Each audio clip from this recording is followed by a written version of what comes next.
feel hopeless, very lonely, and a social outcast. Imagine someone came up, you said that to someone and they said, you're fine, it's just a part of life, it'll be okay. But little do they know that can be the early sign of depression.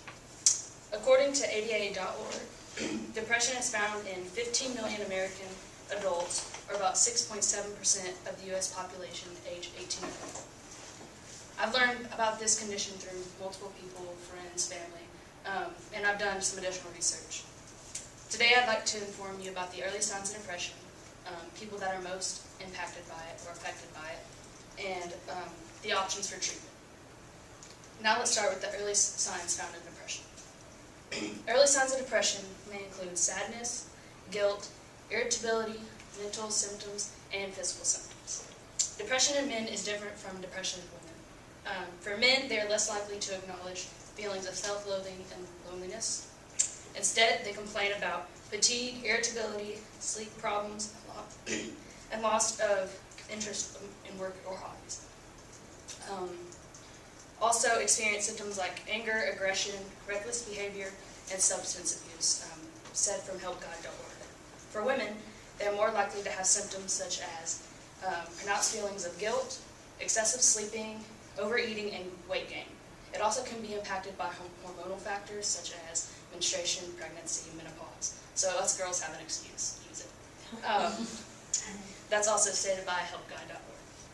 Everydayhealth.com states women are 70% more likely than men to experience depression during the course of their lifetime, and that's mainly because of our hormones. The American Journal of Psychiatry found that the major depression rates for American adults increased from 3.3% to 7.06% from 1981 to 2002. Depression is so common and scary. I'm sure everyone, you can go around MTSU and ask them, and most people here would say they've experienced it or know somebody who has experienced it. Some types are dysthymia, which is a minor but chronic, and that lasts about two or more years. It's 1.5% of American adults. A more common one that most people hear of is postpartum depression.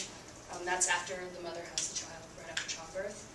And that affects about 10 to 15% of women after childbirth. And then another one is seasonal affective disorder, also known as SAD. And that's when it's more common in the winter months because of lack of sunlight. And it's more common up north. And that affects 4 to 6% of Americans. And then one that I didn't know was under the depression category is bipolar disorder. And that's mood cycles between depression and extreme excitability. And that affects 2.6% of American adults. And then the last one that I have is psychotic depression, and that's the most severe form. It includes breaks in reality like hallucinations and delusions.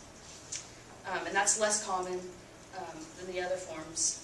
And that occurs in 5% of those who suffer from major depression. And that's all stated from everydayhealth.com. Treatment for depression will vary depending on how severe it is and also what kind you have. Some get psychotherapy, while others get antidepressants or other forms of treatment, says webmd.com. Exercise can also be a part of the treatment plan. Psychotherapy, which can also be known as talk therapy, just where you go in and you talk to a therapist, you relieve your stress, take everything off your mind, and stuff like that.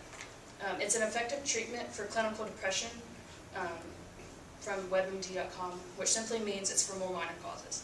It's not for anything major. It doesn't help with more, just like I said, more severe cases. The second option is antidepressants, and there are multiple kinds of options depending on what your depression is, how severe it is, and what your doctor thinks best is for you. Most people start out with selective serotonin reuptake inhibitors, also known as SSRIs, and that's from mayoclinic.org.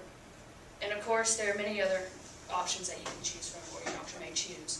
You just have to be careful because some of them have serious side effects. In conclusion, I hope I've informed you on the early signs of depression, people affected most often by it, and the treatment options that are out there. So the next time you hear someone say, I feel lonely, I feel hopeless, you don't tell them, you're fine, it's okay, it's just a part of life. you'll take into the back of your mind that that could possibly be that early sign